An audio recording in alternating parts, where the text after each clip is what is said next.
¿Qué dicen? ¿Cómo están? Muy buenas noches. Volvemos a estar juntos en común a través de TVA para toda la provincia para tratar y abordar los temas habituales que tenemos tan complejos aquí en nuestra provincia, desde el punto de vista político, económico y social. Días atrás, en el último programa, estuvo sentado aquí con nosotros un hombre representativo de San Rafael que con el tiempo se transformó en el presidente de la asociación, o vicepresidente, mejor dicho, de la asociación de la provincia, Daniel Rodríguez. Y hablando de la problemática, los viñateros, los productores, los bodegueros, la Coviar, incluso bodegas de Argentina y demás, venían de reunirse en los últimos días con funcionarios del ámbito.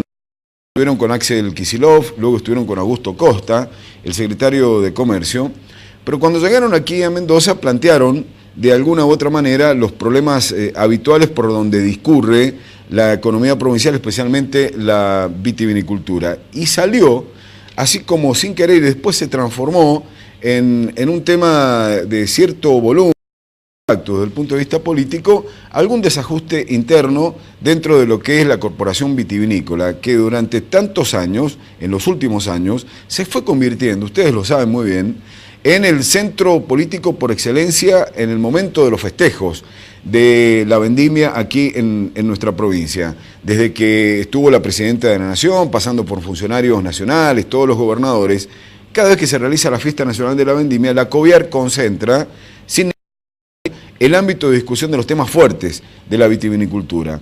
Se creyó que la corporación estaba representando equitativamente a todos los sectores, pero aparecen algunos desacoples internos y esto puede ser habitual según desde el punto de vista donde se lo mire.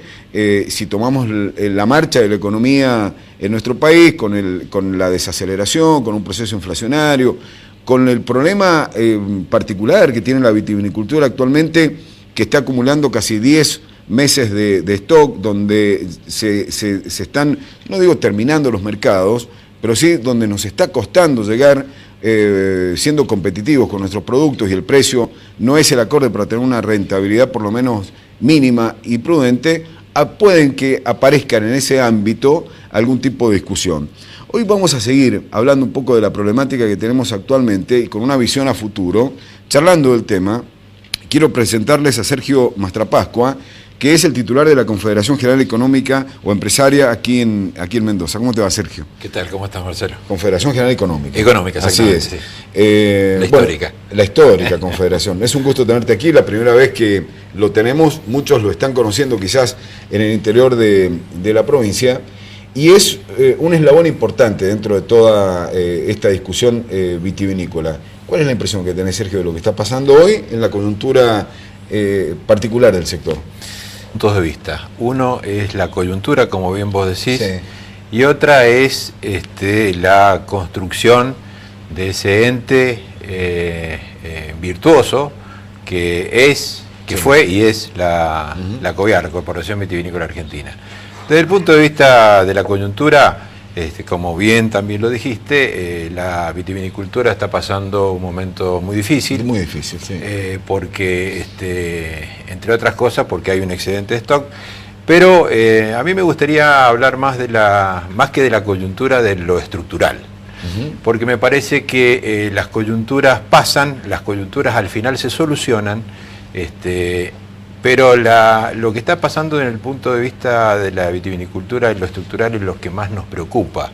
Algunos que somos pequeños viticultores, sí, como es el caso mío, sí, y por supuesto desde el punto de vista institucional, en el caso de la Confederación General Económica y la delegación en Mendoza. Yo creo que básicamente la vitivinicultura está sufriendo un proceso que no es mendocino, ni siquiera es un proceso novedoso en la nación, es un proceso internacional, que es la concentración de la economía. El otro día releía un reportaje a Tomás Piketty, sí, un libro imprescindible, sí, imprescindible para quienes queramos aprender algo de economía, Un libro de moda incluso hoy, actualmente, mucha consulta. Un libro de moda, exactamente, el capitalismo en el siglo XXI. Sí. Y bueno, él decía realmente que la desigualdad que el capitalismo mundial está planteando, y no lo decía desde el punto de vista político, sino lo decía desde el punto de vista sociológico y filosófico, nos está llevando casi a una ecuación muy parecida a la del siglo XIX, lo que es muy preocupante. En Mendoza esto no escapa a la vitivinicultura, no es la única, no es el único sector que sufre esta concentración y esta desigualdad, pero estamos hablando de vitivinicultura. ¿Y qué te dice que el capitalismo genera indudablemente desigualdades? Sí, sí, por supuesto. Y que ese es el gran problema que hoy tenemos en la economía global. ¿Y eso es lo que puede estar ocurriendo en nuestro pago chico? Sí, sí, sin duda que está ocurriendo eso, sin duda que está ocurriendo eso. Por eso Piketty y algunas corrientes económicas, llamémosle heterodoxas, están diciendo, bueno, mire, esto ya es insoportable. Evidentemente los mercados ya han demostrado claramente que no son perfectos, y al no ser perfectos tienen que estar regulados, y el único que tiene el poder para poder regular es el Estado, el poder, digo, institucional y ético para poder regular, cuando hablamos de estados democráticos, por supuesto, estados integrados por ciudadanos, por pueblos que han votado, han elegido un determinado gobierno para conducir un determinado estado. Bueno, es la de correcciones. Obviamente, exactamente.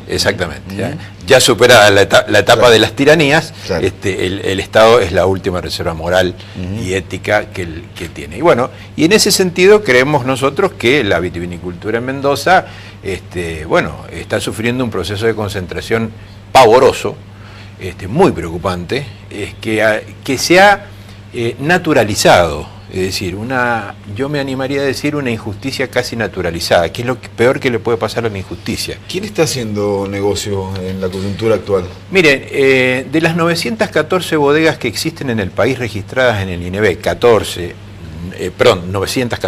940, por allí, es un número más de 900 bodegas, en su mayoría pymes.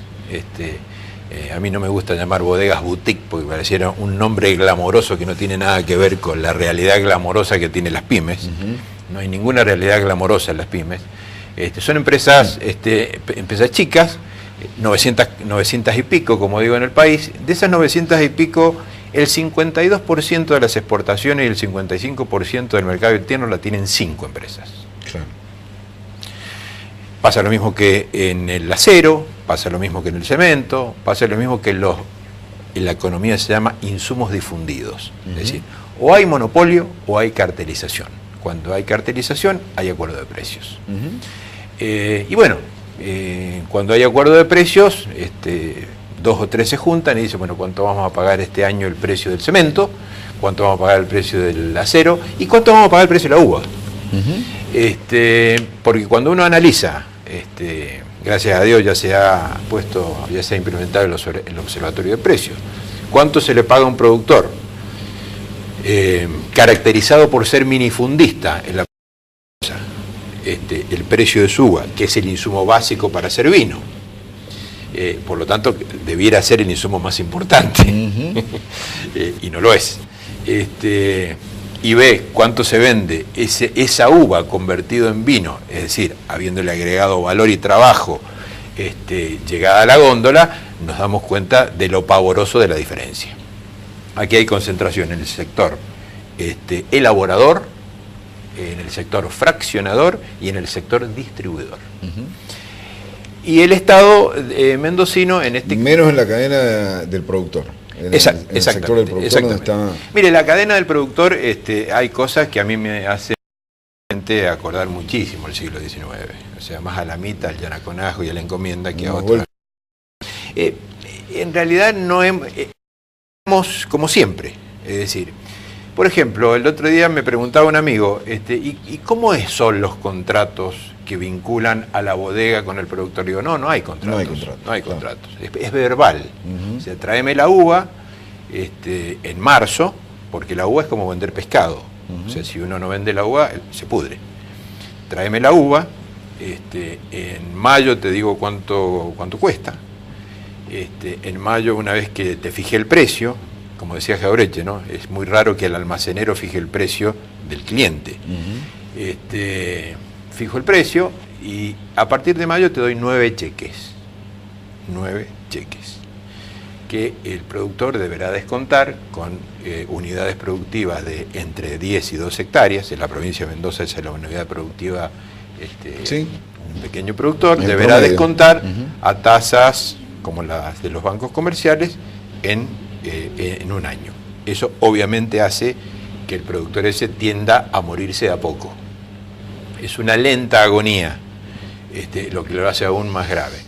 Cuando decimos, por ejemplo, que la cosecha y el acarreo lo tiene que hacer el más débil y llevarle la uva, también decimos que es un tema que debiéramos discutir, porque en una de esas lo tiene que hacer quien más posibilidades tiene de levantar esa uva. A pesar, antes que las críticas me lleguen, sí, que las bodegas adelantan un muy pequeño porcentaje para que ese productor pueda levantar la uva, pero no es la totalidad.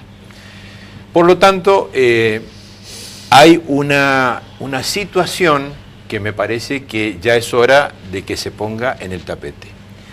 Esto viene pasando hace mucho tiempo, como digo, está muy naturalizado, pero por eso celebramos desde la Confederación General Económica que se haya puesto sobre la mesa esta discusión de qué es la COVIAR, qué debiera ser, y que quiero aclarar que la COVIAR fue una construcción colectiva muy importante porque logró poner a la vitivinicultura argentina, ordenar la vitivinicultura argentina, terminar con los conflictos internos que tenía y unificar. El plan estratégico ha sido exactamente muy virtuoso. Muy virtuoso porque se planteó, el hecho de plantearlo, pero bueno, como toda construcción colectiva tiene que tener su evolución, ¿no es cierto? ¿Pero qué pasó? ¿Los grandes, estos 4 o 5 se apoderaron de la COVIAR? Yo no diría tanto, yo no conozco la interna de la COVIAR, no formo parte de la COVIAR, lo que escucho de la COVIAR es lo que me cuentan, algunos colegas me cuentan, que integran parte de la COVIAR. Pérez lo planteó fuertemente. Nosotros estamos muy de acuerdo con lo que planteó el gobernador, porque el gobernador como figura política, la mayor figura política de la provincia, puso en blanco y negro lo que hay que empezar a discutir. Es decir, si la COVIAR tiene la representación suficiente como para, valga la redundancia y permítaseme esa redundancia, poder representar a todo el sector vitivinícola, que no es solamente los grandes elaboradores, sino también un mundo muy amplio de bodegas pymes, las famosas llamadas bodegas boutique o bodegas familiares, también están integradas, los productores del cada oasis tiene una realidad distinta. Por lo tanto, me parece que no hay que alarmarse ni hacer escándalo con respecto a esto. Me parece que lo que hay que hacer es ayornar la COVIAR en concordancia a las nuevas realidades que ha venido sufriendo la vitivinicultura. Y, por supuesto, hablar de estos temas que yo estoy hablando, ¿no? Ahora, ¿ustedes consideran desde la CGE, desde la Confederación General Económica, que hay que hacerle correcciones al plan económico, tanto nacional como a lo que se aplica aquí en la provincia? Sí, por supuesto. Ustedes avalan en gran medida todo lo que se hace a nivel nacional. Exactamente. Comparten el modelo del kirchnerismo, de Cristina, apoyan lo que se hace aquí en Mendoza por parte del gobernador. ¿Qué correcciones habría que hacer?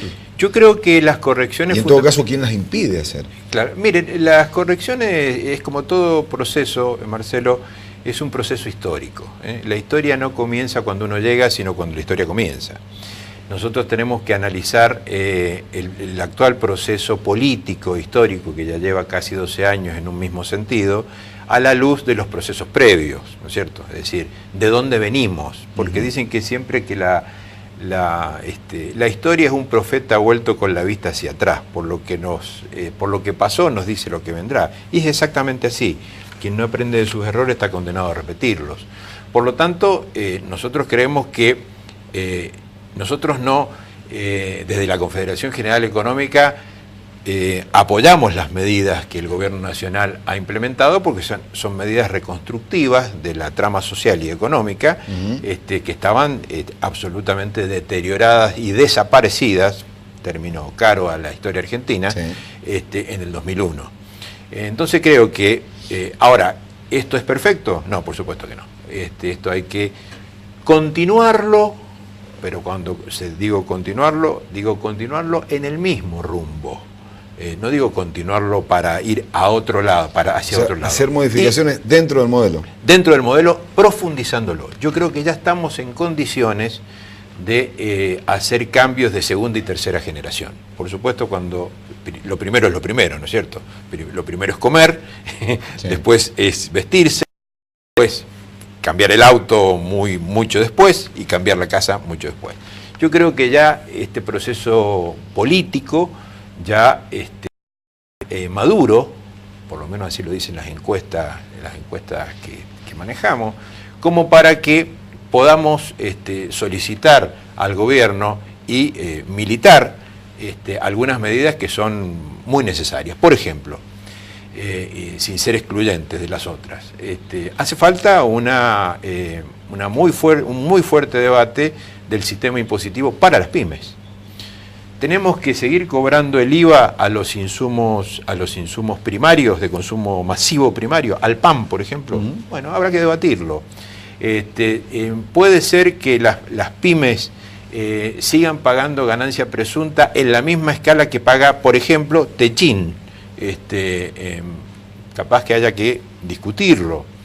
El financiero que tenemos, ¿sirve o no sirve? No realmente desempolvar algunos proyectos que están en el Congreso Nacional, uno de los principales, el del diputado Heller, que habla de que el financiamiento debe ser un servicio público. Nosotros creemos que sí. ¿Por qué?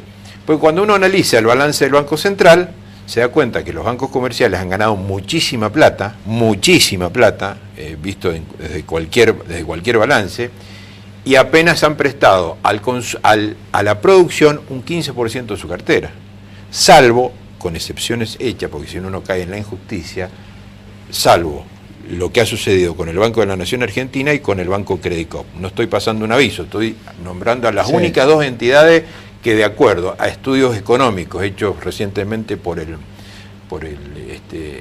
CEO, lo lidera el economista Ciaín, y por los balances del Banco Central son los dos únicos que han prestado hacia la producción mucho más que los bancos comerciales. Ahora, discúlpeme que le diga que por lo que se ve de afuera, y Cristina misma, nuestra presidenta, no parece estar dispuesta a hacer algún tipo de cambio a nivel impositivo. Es decir, cuando ya hemos transcurrido 10 años de todo este modelo, estamos a un año que se vaya Cristina, hacer modificaciones ahora parece como poco probable. Yo no digo que tengan que ser ahora las modificaciones, y dije otra cosa, Marcelo, si usted me permite. Lo que dije fue que lo primero es lo primero. Es decir, yo creo que no se estaba en condiciones políticas ni económicas para hacer una discusión nacional que va a traer disputa política con respecto a esto que yo estoy diciendo. Yo creo que he dicho... O sea, ¿qué es lo que se viene? ¿Qué es lo que se viene? Yo creo que lo que se viene, a quien venga, debemos interpelarlo y decirle, bueno, a nosotros nos parece, cuando digo nosotros digo a las pymes, nos parece que lo que nosotros tenemos que hacer son estas discusiones justamente para que el desarrollo siga. Nosotros desde la CGE creemos que no puede existir desarrollo si no hay industrialización. Y hay serios embates sobre el proceso industrial argentino, tanto desde el punto de vista evaluatorio como desde otros puntos de vista.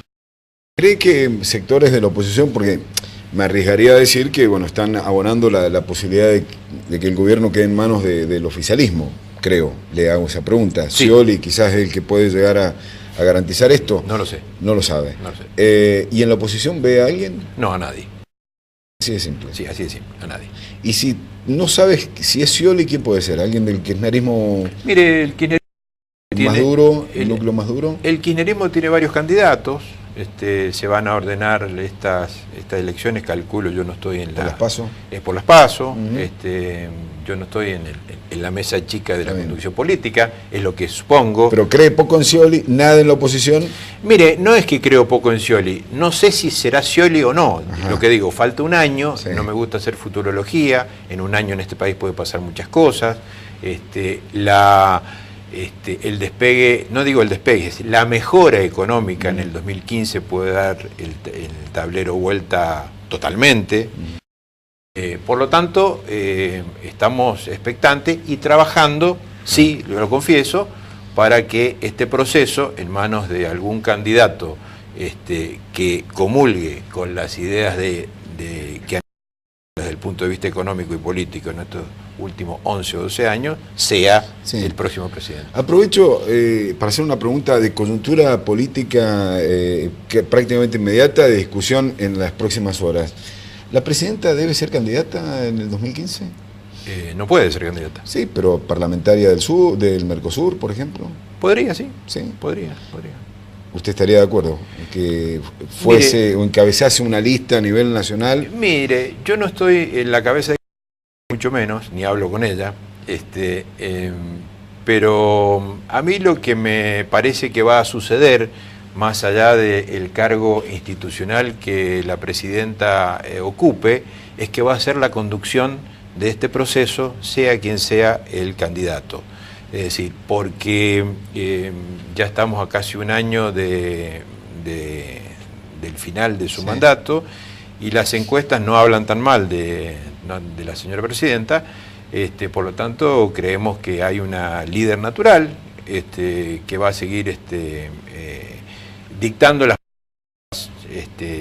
más trascendentes del movimiento que se inicia, ¿no?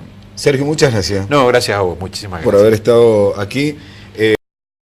Con Sergio Mastrapascua, el titular de la Delegación Mendoza de la Confederación General Económica, no empresaria, como vio allí, que hemos cometido un error en el graf. Es la Confederación, la histórica, me dijo, Confederación General Económica. Así es, la de Helber. La de Helber. Vamos a una pausa, ya volvemos.